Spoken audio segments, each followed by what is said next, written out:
आप देख रहे हैं न्यूज़ सैर इंडिया और मैं हूं अरफाज अमडैंग। बात करेंगे आज स्पेशल पुलिस ऑफिसर्स की और पिछले 25-30 सालों से जो लोग अपनी सर्विसेज दे रहे हैं और इसी उम्मीद में दे रहे हैं कि आज नहीं तो कल हमारा जो है भविष्य बनेगा और आज नहीं तो कल हमारी सरकारें, हमारी एडमिनिस्ट्रेशन हमारे बारे में सोचेगी और हम भी अपने बच्चों को, अपने घर को अच्छे से चला पाएंगे। हालांकि अभी तक इतना नहीं हो पाया है कि वो अच्छे से अपने घर को चला पाएँ, लेकिन उम्मीद अभी भी है। बड़े सारे लोग इन एसपीओज़ में जो हैं रिटायर भी हो गए, 60 साल से ऊपर एज हो गई तो रिटायर हो गए।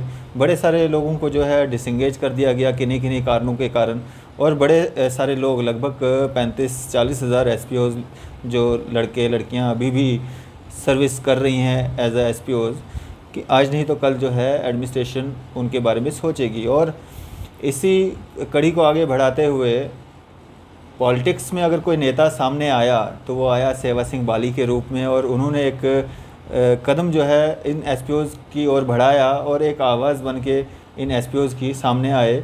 और जब देखा कि जो हमारा सिस्टम है, जो हमारी एडमिनिस्ट्रेशन है, वो टस से मस नहीं हो रही है, फिर इन्होंने सुप्रीम कोर्ट का दरवाज़ा खटखटाया और वहाँ से हाई कोर्ट की तरफ जब डायरेक्शंस आई, इस 5 तारीख को हेयरिंग होनी थी और हमें बड़े सारे कॉल्स आते रहे कि क्या कुछ उस हेयरिंग में हुआ। और आज हम जानेंगे, सेवा सिंह बाली जी हमारे साथ लाइव मौजूद हैं, इनसे हम जानेंगे क्या कुछ उस हेयरिंग में जो 5 तारीख को हुई थी, क्या कुछ कार्रवाई जो वो हुई है। सर, क्या कुछ कार्रवाई जो इस 5 तारीख में जो हेयरिंग होनी थी हाई कोर्ट में, क्या कुछ कार्रवाई हुई उस पर? सबसे पहले मैं अरफाज साहब आपका और न्यूज़ सैर इंडिया जो है, आपने हमेशा से ही इन बेसहारा लोग जो है हमारे एसपीओज़ भाई और बहनें, उनकी इस मूवमेंट के साथ आप हमेशा से जुड़े रहें। और मैं धन्यवाद करना चाहता हूं कि आपने अभी टाइम दिया हमें। और मैं बड़े बारीकी से, बड़े सफाई से ये बात अपने तमाम एसपीओज़ भाइयों से कहना चाहूँगा कि ज़रूर ऐसा तो हर एक शख्स को महसूस होता है, जब भी किसी चीज़ के लिए जब आप हक़ और इंसाफ की आवाज़ को लेके चलते हो तो बड़ी कठिनाइयों का सामना करना पड़ता है, बड़ी दुश्वारियाँ आती है। क्योंकि जिस जगह पर, जिस डिपार्टमेंट में डिपार्टमेंट का हेड यानी सरबराह ही उनके हक़ में न हो तो उस डिपार्टमेंट में बड़ी कठिनाइयों से उनको हक़ और इंसाफ जो है वो मिलता है। उसके लिए हमने पिछले 7 साल से जो संघर्ष जारी रखा और मीडिया ने भी हमारा हमेशा से ही इस आवाज़ को बुलंद करने में सहयोग दिया है। मैं, जैसे आपने सुप्रीम कोर्ट की बात बताई, मैं आपको एक क्लियर कट बात बताना चाहूँगा। एक तरफ से मैं देश के प्रधानमंत्री साहब तक पहुँचा, होम मिनिस्टर साहब तक पहुँचा, और मैं तमाम जम्मू कश्मीर लद्दाख के अपने एसपीओज़ भाइयों और बहनों से ये बताना चाहूँगा, क्लियर कट बताना चाहूँगा कि मेरी हर रोज़ वकील साहब के साथ बात होती है। और मैं आश्वासन के साथ कहना चाहूँगा तमाम एसपीओज़ को, एक तो जो सैलरी का मसला है, इनका सैलरी इनकी बहुत ही अच्छे ढंग से बढ़ जाएगी, जिसमें जो शायद हमारे एसपीओज़ भाइयों ने सोचा भी नहीं होगा। उस हद तक अब हम बार बार कहना नहीं चाहते क्योंकि इस वक्त जो मसला है ऑनरेबल हाई कोर्ट में है। और मैं आपको मुबारकबाद देना चाहता हूं, जैसे आपने कहा कल की बात, परसों 5 तारीख की बात, सैटरडे, और कल पूरा दिन मैं सेक्रेटरीट में था और लॉ ऑफिसर जो हैं जो रिप्लाई तैयार कर रहे हैं, जो गवर्नमेंट को ऑनरेबल हाई कोर्ट की तरफ से जो नोटिस इशू हुए हैं, लॉ ऑफिसर जो होम डिपार्टमेंट में हैं, उनसे मैंने पूरे डॉक्यूमेंट्स उनसे शेयर किए, पूरे पिटिशन्स के बारे में बातचीत हुई और मैंने ये गुहार लगाई है उनसे कि ऑलरेडी होम डिपार्टमेंट ने पहले भी हमें ये लिखा था कि इनका मसला जो है रेगुलर पॉलिसी का पहले ही डिले हो गया, यानी 18 महीने, वो जनवरी की बात कहना चाहूँगा, जब सुप्रीम कोर्ट में था उस वक्त होम डिपार्टमेंट ने इस चीज़ को एक्सेप्ट किया था।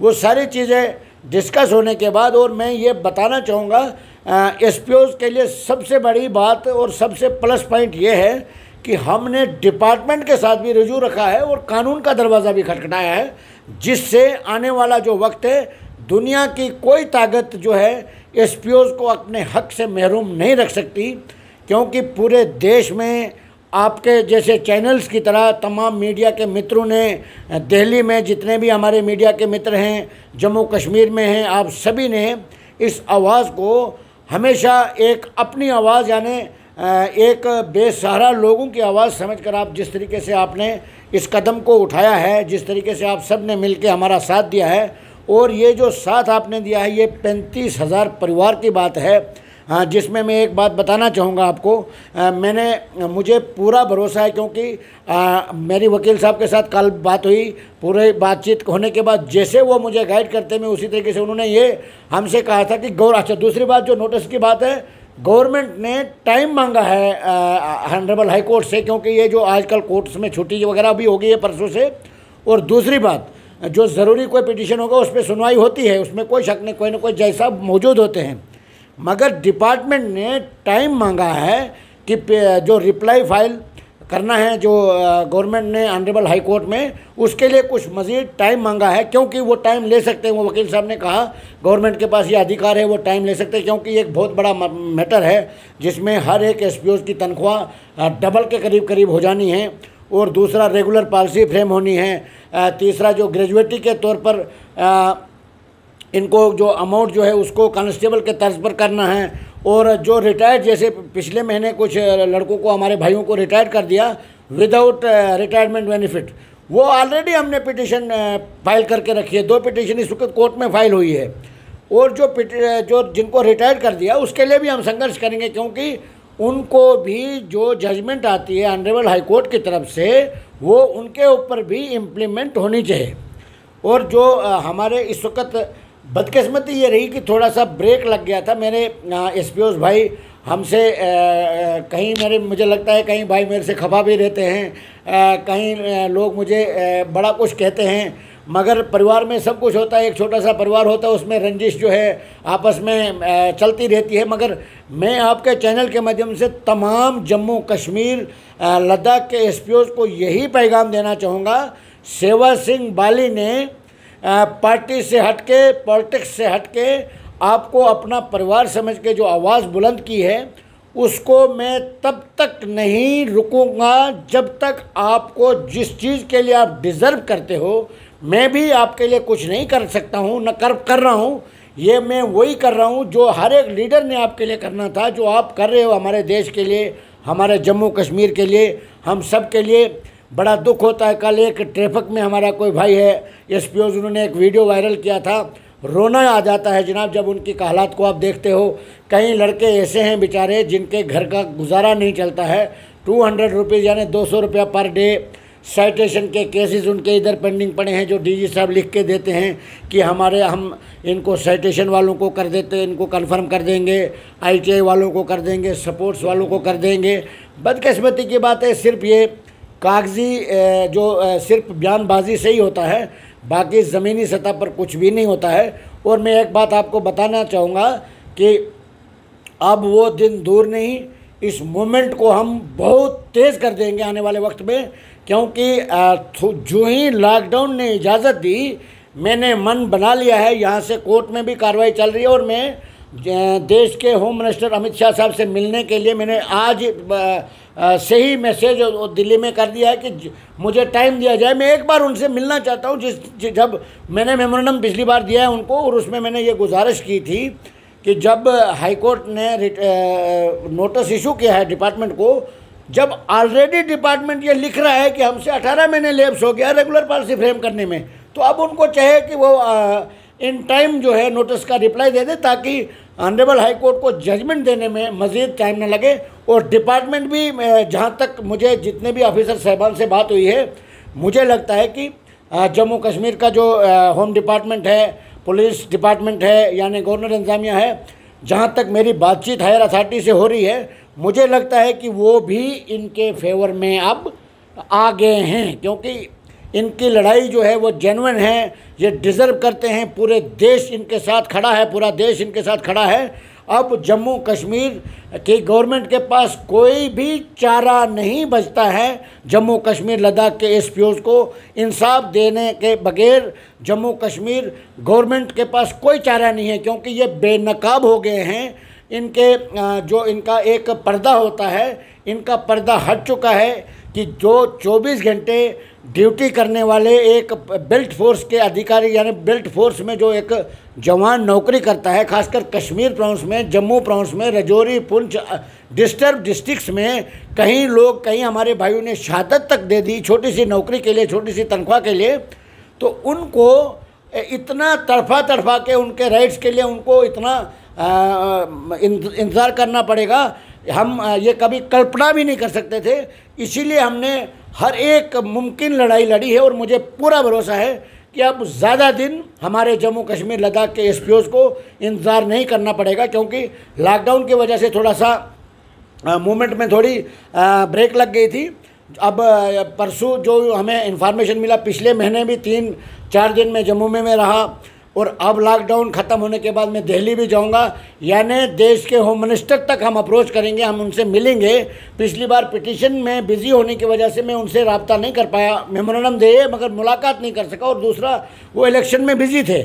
उसके बाद कोरोना आ गया, हम उनसे भी मिलेंगे क्योंकि उनसे हमें बड़े डिस्कस करने हैं इनके बारे में। पुलिस, जम्मू कश्मीर की पुलिस डिपार्टमेंट के साथ, पूरी डिपार्टमेंट के साथ ही सौतेली माँ जैसा सलूक किया जाता है। ये जो बड़े ऑफिसर हैं, खासकर डीजी साहब ने कुछ ऐसे ऐसे ऑर्डर इशू किए हैं जो अब मैं आपको नहीं कहना चाहूँगा इस वक्त, अलबत्ता हमारे पास पूरा रिकॉर्ड मौजूद है।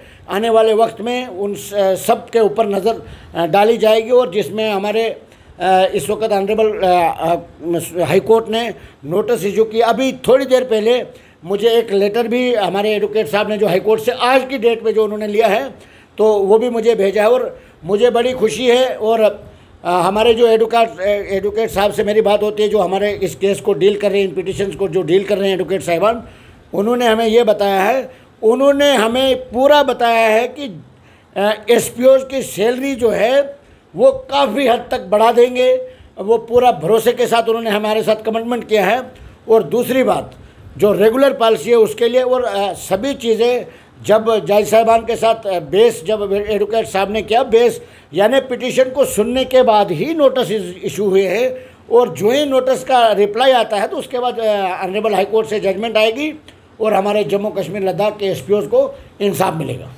सेवा सर, जिस तरह से तनख्वाहों की बात कर रहे हैं, जिस तरह से सबसे पहले जो तनख्वाहें बढ़ाई जाएंगी, तो जिन लोगों की 6,000 तनख्वाहें उनकी 12,000 होंगी और जिनकी 18,000 है उनकी 36,000 हो जाएंगी, या किस तरह से, या एक ही क्राइटेरिया रहेगा? एक ही, यानी अगर किसी के 1 महीना भी सर्विस हुई होगी तो उसको भी कम से कम 30,000 प्लस सैलरी हो जाएगी, और जिसके 15 साल सर्विस होगी उसको भी वही सैलरी हो जाएगी। उसके बाद जो रेगुलर पॉलिसी बनेगी उसमें पीरियड फिक्स किया जाएगा। रेगुलर पॉलिसी का मतलब ये होता है कि उसको ऑल बेनिफिट्स जो हैं दिए जाएंगे। जैसे आफ्टर रिटायरमेंट उनको क्या मिलेगा, समझो एक कन्फर्म एम्प्लॉय माने जाएंगे वो।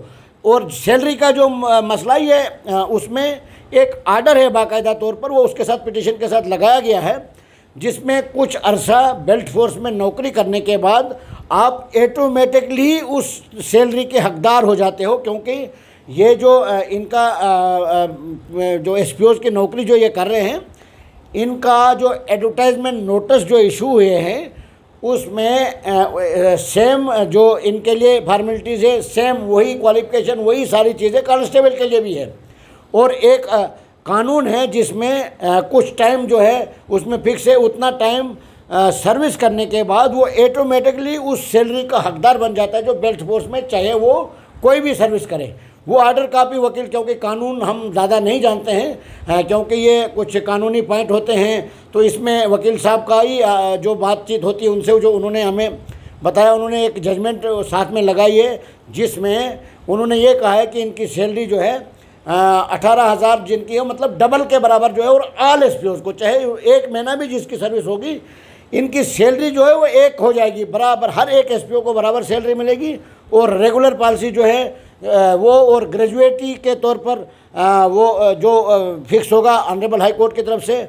और रिटायरमेंट बेनिफिट, एक पिटीशन में 3 डिमांड्स हैं, जिसमें नंबर 1 है रेगुलर पॉलिसी, नंबर 2 है सैलरी में इजाफा, और नंबर 3 है जब कोई हमारा एसपीओज़ भाई शहीद होता है उसको कांस्टेबल को जो एक्सप्रेशन रिलीफ दी जाती है कांस्टेबल को, उसी के बराबर उसको भी दी जाए। दूसरी जो पिटीशन है उसमें सिर्फ हमने ये डिमांड की है कि जो रिटायर्ड होता है हमारा, जब रिटायर्ड हमारा कोई भी एसपीओ भाई रिटायर्ड होगा, उसको रिटायरमेंट बेनिफिट दिया जाए आफ्टर रिटायरमेंट, यानी नौकरी ख़त्म होने के बाद उसको कुछ अमाउंट फिक्स किया जाए जो उसको दिया जाए, ताकि वो रिटायरमेंट के बाद अपना परिवार जो है उसके लिए छोटा मोटा कोई कारोबार कर सके। क्योंकि पूरी सर्विस जब वो डिपार्टमेंट में देगा, उसके बाद 60 साल की एज में जब वो रिटायर जाएगा, तो कोई भी कानून ये नहीं इजाज़त देती कि वो जाके 60 साल देश सेवा करने के लिए, हम सबकी सेवा करने के बाद, जम्मू कश्मीर की सेवा करने के बाद वो जाके किसी भी जगह मजदूरी करे। ये डिपार्टमेंट के लिए शर्मिंदगी की बात होगी और हम सब के लिए शर्मिंदगी, और तमाम पॉलिटिकल लीडर्स के लिए भी ये शर्मिंदगी की बात होगी। क्योंकि जो देशभक्त लोग हैं जिन्होंने अपनी जानों की परवाह की है, वो कहीं लोगों ने शहादत तक दी और उसके बाद वो रिटायर होने के बाद मजदूरी करके बच्चों का पेट पाले, तो ये किसी भी कानून में नहीं लिखा गया है। सेवा सर, बहुत सारी आवाज़ें ऐसी भी उठ रही हैं कि सेवा सिंह बाली जो हैं वो उन्होंने बहुत सारा पैसा इकट्ठा कर लिया और अब जो है कहीं ना कहीं अवॉइड भी कर रहे हैं कुछ लोगों को। कुछ लोग, कुछ इस तरह की आवाज़ें भी उठ रही हैं। कुछ लोग आपके अपोजिशन वाले भी हैं, वो लोग भी जो हैं कभी कमेंट्स के ज़रिए या अपनी बात रखते हैं कि ये कुछ दूसरा चक्कर चलाया जा रहा है इस आड़ में कि हम एसपीओस को रेगुलाइज कराएंगे या इनको पक्का कराएंगे, इसके आड़ में जो है दूसरा कोई चक्कर चल रहा है। तो उनके लिए क्या मैसेज रहेगा? देखिए अरफात साहब, उन लोगों के लिए मेरा यही पैगाम रहेगा कि सेवा सिंह बाली ने गवर्नमेंट जॉब को रिज़ाइन किया है। एक अच्छे डिपार्टमेंट में, मैं फॉरेंसिक साइंस लैब में 10 साल 11 साल सर्विस करने के बाद मैंने रिज़ाइन किया है 2008 में।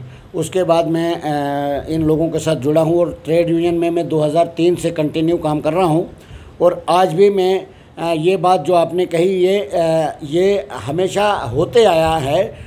और मैं आपको एक क्लियर कहना चाहता हूँ कि इस वक्त डायरेक्टली मेरे साथ जो है 30,000, 32,000, 35,000 एसपीओ जो हैं जुड़े हुए हैं। और उनसे बेहतर तो शायद कोई नहीं जानता है, बाकी कहने वाले तो कुछ भी कहें, उनसे बेहतर कोई नहीं जानता है। मैं आपके चैनल के माध्यम से ये कहना चाहूँगा कि जब से सुप्रीम कोर्ट से ऑनरेबल हाई कोर्ट में जम्मू में केस आया है, 2 पिटिशन्स फाइल हुई है, कहीं मैंने प्रेस कॉन्फ्रेंस की है, कई बार आज प्रोटेस्ट तक आपने देखा, उससे पहले कहीं प्रेस कॉन्फ्रेंस की है, उसके बाद दिल्ली गया मैं, हर एक चीज़ मूवमेंट जो है मैंने कंटिन्यू रखी है, लगातार जारी रखी है। कोविड को दौरान भी, मतलब अपने ज़िंदगी के साथ खतरा मोल लेकर भी मैं इन लोगों की आवाज़ को कंटिन्यू जारी रखा। कोई भी मेरा एसपीओ भाई ये कह नहीं, जो हाई कोर्ट में अभी तक पैसा लगा है वो मैंने अपने जेब से दिया है। ये मैं उन लोगों को बताना चाहता हूँ जो बड़े बड़े दावे करते हैं। मैं उनको नसीहत देना चाहता हूँ कि वो अपने गिरबान में झांक के देखें। कुछ लोग जो हैं, कुछ लीडर बोलना चाहूँगा, जो लोग पिछले 20-20 साल से डेली वेजरों का इस्तेमाल कर रहे हैं, आप उन लोगों को ला के सड़कों पर, मैंने आज तक किसी भी एसपीओ भाई को सड़क पे यानी प्रोटेस्ट में नहीं लाया है, न करने दूंगा। मैं खुद लड़ूंगा, अपने वर्कर को साथ लेके लड़ूंगा। और आज तक मैंने 18,000 तक करने वाले तो गवर्नमेंट होती है, मगर हमने ये आवाज़ तो पहुंचाई गवर्नमेंट तक कि इनका कुछ न कुछ मसला, कोई भी डेली वेजर का मसला ये मुझे बताया जाए कि 1 रुपये का इजाफा कराया है इन लीडरों ने जो बातें करते हैं, या कोई पॉलिटिकल पार्टी का लीडर। पॉलिटिकल पार्टी जो मेजॉरिटी में होगी यानी पावर्स में होगी, वो एहसान नहीं करेगी। अगर उन्होंने ये सब कर दिया होता तो सेवा सिंह बाली को चट्टी थोड़ी। मेरे लोकल इश्यूज़ हैं इस वक्त, मेरे डिस्ट्रिक्ट में लोग परेशान हैं, मेरे बहुत सारे मुद्दे जहां मुझे टाइम ही नहीं मिलता है, जो मुझे करना चाहिए था। अगर मुझे अपने पॉलिटिकल ग्राउंड बनाना हो, मैं अपने फील्ड में काम करूंगा। उन चीज़ों से हट के मैं पिछले 7 साल से पागलों की तरह चीख चीख के देश के प्रधानमंत्री तक पहुँचा हूँ। मैं किसी का पर्सनल सर्वेंट तो नहीं हूँ। जो मैं ये काम कर रहा हूँ, और मुझे कहते हैं कई लोग, आपने एसपीओ पकड़ के रखे यार, बाकी मुद्दे आपके लोकल इशू भी हमारे हैं। मैं इस वक्त काफ़ी अरसे से अपने डिस्ट्रिक्ट में रहा, वहाँ रोडों के ऊपर ब्लैक टॉपिंग नहीं है। कहीं टूरिज़्म डिपार्टमेंट, कहीं जगह पर टूरिज़्म में इलाके हमारे आए थे, उसको उन्होंने इग्नोर कर दिया है, नज़रअंदाज कर दिया। डीसी साहब से भी बात हुई, सुप्रीम कोर्ट से एक आरटीआई लगाया, उसके जवाब भी आया है। उन चीज़ों को मुझे टाइम ही नहीं मिलता, इसलिए मैं इन लोगों के साथ हमेशा से खड़ा हूं। और बाकी ये चीज़ें जो है ये चलती आई, अगर वो मेरा परिवार है उनको पता है। और मैं आपको बताना चाहूँगा कि जब से हाई कोर्ट में इनका केस, हालांकि सभी जानते हैं किसी भी छोटी अदालत में भी इंडिविजुअल कोई केस होता है, उसमें भी पैसा खर्च होता है। हर चीज़ होती है। और यहाँ पर हाई कोर्ट में केस चल रहा है और 35,000 परिवार के लिए लड़ाई लड़ रहा हूँ। तो कोई भी हमने उनसे ड्यूरिंग हाई कोर्ट पिटिशन अभी तक मैंने उनसे कोई जो वकील साहब को जो भी फीस अभी तक लगी वो मैंने खुद दी है। इस किसी से कोई छुपा नहीं, 1 रुपया नहीं मैंने किसी से लिया। अब कहने के लिए क्या होता है कि ये एक फिगर लगाते हैं, 35,000 एसपीओज हैं, उन्होंने पता नहीं कितना पैसा दे दिया होगा, वो कितना जमा होता है, मतलब कैलकुलेटर वाली बातें जो हैं, ये जो इन्होंने कैलकुलेटर पर ही हिसाब किया है। पूरे जम्मू कश्मीर को कैलकुलेटर पर चलाया जा रहा है इस वक्त। ये लीडर जो हैं ये हिसाब करते हैं अपने घर में, क्योंकि इनकी नीत में खोट है, ये कुछ करना नहीं चाहते हैं। ये हर जो भी काम करता है उसके ऊपर उंगली उठाना इनका पेशा बन गया है। मैं आपके चैनल के माध्यम से उनको यही नसीहत देना चाहूँगा, अपने अपने गिरिबान में झांक के देखिए। सेवा सिंह बाली इस वक्त भी कह सकता है कि सेवा सिंह बाली के पास पिछले 15 साल के पॉलिटिकल कैरियर में और बहुत ही मेहनत करने के बावजूद भी आज तक मेरा घर नहीं है जैसा होना चाहिए। ये उन लीडरों को बताना चाहता हूँ। मैं पैदल चलता हूँ, कई बार जहाँ गाड़ी में जाना होगा नहीं जाता हूँ, पैदल चलता हूँ, जो जैसे भी होगा एक आम सिंपल लाइफ जो है एक इंसान की, उस तरीके से चलता हूँ। उन लीडरों के लिए यही नसीहत है कि सेवा सिंह बाली को उन सड़क छाप लीडरों की सर्टिफिकेट लेने की ज़रूरत नहीं है। सेवा सिंह बाली का नाम पूरे हिंदुस्तान में लोग जानते हैं, लोग रिस्पेक्ट करते हैं, लोग दिल से चाहते हैं। कश्मीर का बच्चा बच्चा सेवा सिंह बाली को लाइक करता है। मेरा यही पैगाम हमेशा रहा है, जम्मू कश्मीर के अंदर हिंदू मुस्लिम भाईचारा मजबूत रहे, यही मेरा पैगाम हमेशा से यही रहा। और उसके लिए मैं कहीं ये जो टूर्नामेंट करवाता हूँ, कहीं बार मेरे क्रिकेट टूर्नामेंट, कहीं कल्चर प्रोग्राम, कहीं ये जो कुश्ती वगैरह का प्रोग्राम, पिछले जो हमारे बुज़ुर्गों की एक परंपरा रही है, एक सदियों से जो चलते आया, उस रिवाज को ख़त्म कर दिया था हमारे वहाँ के जो सड़क छाप लीडरों ने, कहना चाहूँगा, तो उसको मैंने ज़िंदा किया है। बाकी अगर मुझे अपना बनाना होता तो शायद मेरे लिए अरफाज साहब नौकरी ही काफ़ी थी। जो इस शख्स ने रिज़ाइन करके अपने बाल बच्चों को छुरी मार के नौकरी को रिज़ाइन करके इस वक्त दिन रात धक्के खाता हूँ, लोगों की आवाज़ उठाता हूँ और मुझे सुकून मिलता है। मैं वो कर रहा हूँ, लोग अपने लिए जीते हैं। सेवा सिंह बाली दुनिया के लिए जीता है और उसमें काफ़ी हद तक कामयाबी भी हुआ है। और कहीं गरीब जनताओं की दुआएं सेवा सिंह बाली के साथ है, ये किसी से छुपा नहीं है। आपके चैनल्स में भी हज़ारों कमेंट्स आते हैं, आपने भी सुना है। बीच में मीट में भी गदूद होता है, उस तरीके से जो सड़क छाप लीडरों के कहने से हमें कोई फ़र्क नहीं पड़ता है। सेवा सिंह बाली को पूरा हिंदुस्तान जानता है। सेवा सिंह बाली को इन सड़क छाप लीडरों से सर्टिफिकेट लेने की कोई भी ज़रूरत नहीं है। जो 2 साल पहले घर में जिनके खाना नहीं था, आज वो करोड़पति बने, उनको अपने गिरबान में झेंकना चाहिए। और जो ट्रेड यूनियन लीडर, कुछ लीडर जो है, 1-2 लीडर हैं, मेरे भी नोटिस में आता है, मैं उनको भी ये नसीहत देना चाहता हूँ कि वो अपना जो कर रहे हैं, अपना घर संभालें। दूसरे के घर, जिसका घर अपना शीशे का होता है, वो दूसरों के घर पे पत्थर नहीं मारते। मैं उनको यही नसीहत देना चाहूँगा जिस तरीके से आपने मुझे ये बताया। बाकी हमें किसी से सर्टिफिकेट लेने की ज़रूरत नहीं। अरफाज साहब, आप भी मुझे बहुत बारीकी से, बहुत करीब से जानते हैं। आप भी मेरा रहन सहन, आप मेरे मीडिया से हटकर भी हमारे कुछ रिलेशन हैं। आप मेरे को बिल्कुल हर लिहाज से आप मुझे जानते हैं, मैं आपको जानता हूँ और आपने हर वक्त में हर चीज़ मेरी आपको पता है, तो आप भी बखूबी जानते हैं। मैं उन लीडरों को यही बताना चाहूँगा कि अगर सेवा सिंह बाली को उन जो डेली वेजर के कुछ लीडर्स हैं उनके तरह लीडर बनने की, या सड़कों पे लोग लाकर प्रोटेस्ट करके अपना वाहवाही लूटनी होती, तो सेवा सिंह बाली भी पिछले 7 साल से अकेला एसपीओज़ के लिए संघर्ष नहीं करता। ये भी उन एसपीओज़ के परिवार को बोलता कि आप भी आइए मेरे साथ सड़क पे, हम प्रोटेस्ट करेंगे। कभी मैंने लाल चौक में मैंने प्रोटेस्ट किया है, मैंने दिल्ली में प्रोटेस्ट किया, जहाँ ये ख्वाब में भी नहीं जा सकते हैं। उन टॉप लीडरशिप से सेवा सिंह बाली मिल के आए जहाँ ये कभी पहुँच ही नहीं पाएंगे।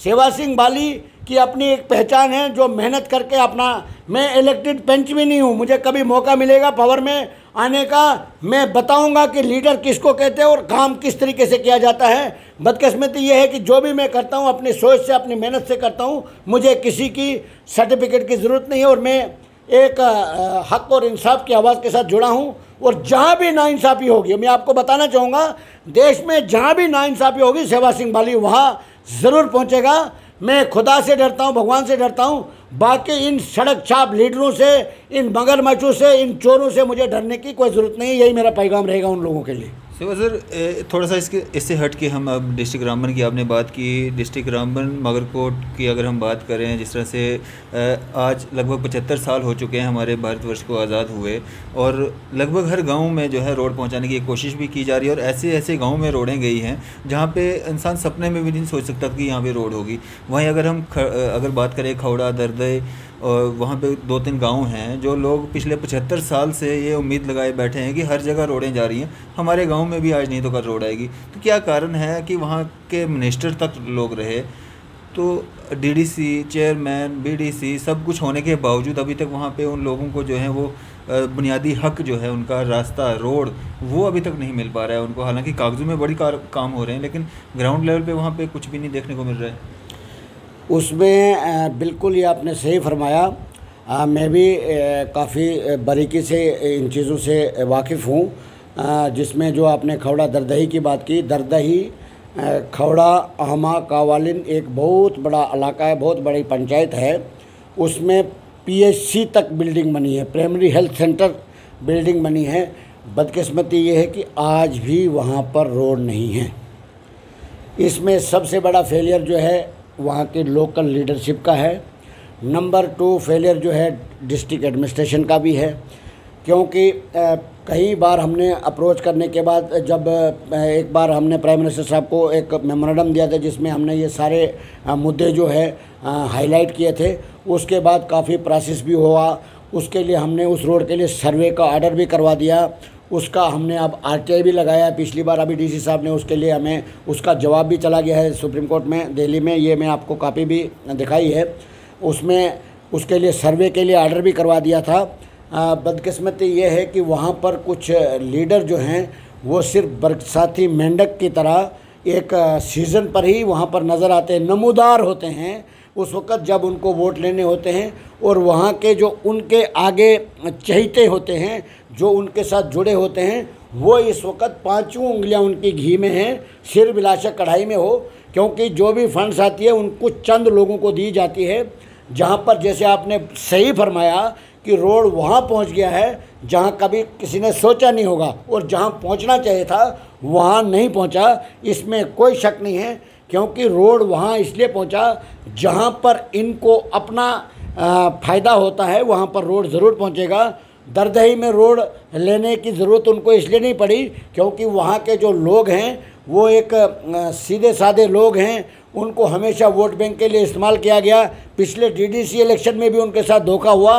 उसके बावजूद भी मैं आपके चैनल के माध्यम से उनको कहना चाहूँगा कि उस रोड का जो प्रोसेस है काफ़ी हद तक फाइनल स्टेज पर पहुँच गया है। उसके लिए हमने सर्वे के लिए भी ऑर्डर करवा दिया था, जिसमें ढील बढ़ती है। हमने सुप्रीम कोर्ट से एक आरटीआई लगाया था जिसमें डीसी साहब ने, मैं थैंक्स करना चाहूँगा डीसी रामबन का, उन्होंने तमाम उन रुके हुए प्रोजेक्टों पर संज्ञान लिया है। और मुझे पूरी उम्मीद है कि जल्द अज, क्योंकि उन्होंने तमाम कंसर्न डिपार्टमेंट्स को लेटर लिख दिया है कि फौरी तौर पर इनको इन प्रोजेक्ट्स के ऊपर, जिसमें टूरिज़्म है, सड़कों की ब्लैक टॉपिंग है, आमा, कावालिन, दरदही, खौड़ा जो रोड है उसके लिए बाकायदा लेटर में उनके नाम मेंशन हैं। और जो उखड़ाल में पार्क है उसके लिए है, बाकी जो रोडों की ब्लैक टॉपिंग, मतलब काफ़ी सारे मुद्दे जो हैं उसमें सारे लिखे। और उसमें डीसी साहब ने बहुत अच्छा एक्शन लिया है। और हमें पूरी उम्मीद है लॉकडाउन अब हटा है तो आने वाले वक्त में इन तमाम प्रोजेक्ट्स पे काम होगा। और हम बारीकी से उस इलाके की आवाज़ को भी बुलंद करते हैं, आए हैं और आगे भी करते रहेंगे, क्योंकि वो मेरा अपना डिस्ट्रिक्ट है, मेरा आबाई गांव है। उसके लिए मैं हमेशा लोगों ने मुझे मायूस किया, मुझे वोटों में बड़ी कंजूसी रखी लोगों ने, मगर मुझे उस चीज़ से कोई लेना देना नहीं है। मैंने जिस चीज़ के लिए एक गवर्नमेंट जॉब को रिज़ाइन किया है, मैं आखिरी दम तक उस आवाज़ को बुलंद करता रहूँगा, क्योंकि मेरा यही मिशन है। लोग अपने लिए जीते हैं, सेवा सिंह बाली लोगों के लिए जी के दिखाएगा दुनिया को कि किसी के लिए जीने, जब किसी के लिए कोई जीता है उसके दिल में कितना सुकून होता है। अपने लिए तो दुनिया ने जिया, किसी के लिए जी के दिखाओ तो उसको कहते हैं इंसानियत।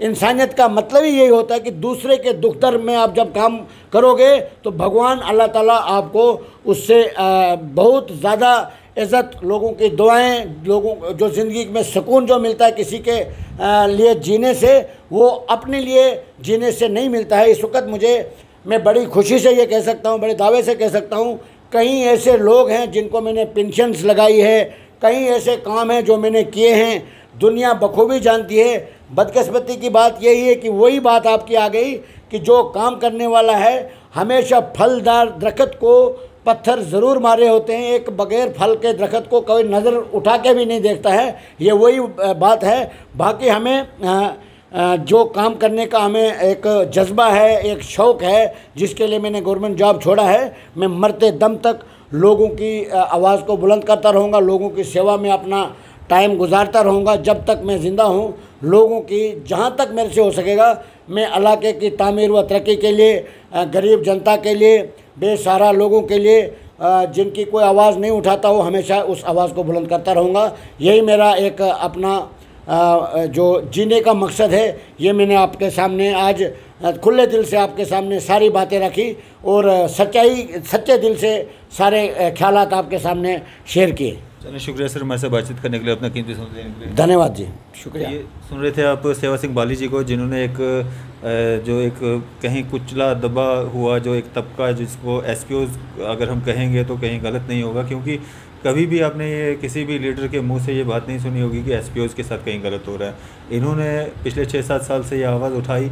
अब दूसरे लीडर्स भी जाग रहे हैं, कुछ लीडर्स आवाज़ उठाते भी बीच में, लेकिन फिर से दब जाते हैं। लेकिन ये लगातार जो है अपनी लड़ाई छेड़े हुए हैं और उम्मीद यही की जा सकती है। अब हाई कोर्ट में केस है, आता समय जो है इतने सारे लोगों के साथ, इतने सारे 35-40 हज़ार एसपीओज लड़के लड़कियां जो है अपने भविष्य जो है इस डिपार्टमेंट को दे रहे हैं, तो कानून जो है, हमारी अदालत जो है वो इनके साथ बेइंसाफ़ी नहीं करेगी और इंसाफ की ओर जो है कदम बढ़ा के इनको जो है इनकी रेगुलराइजेशन पॉलिसी और तनख्वाहों में जो है इजाफा जो है वो देखने को मिलेगा आते समय में। फिलहाल आप देखते रहिए न्यूज़ 7 इंडिया। मैं अरफाज अहमद डैंग, कैमरामैन शाहनवाज के साथ।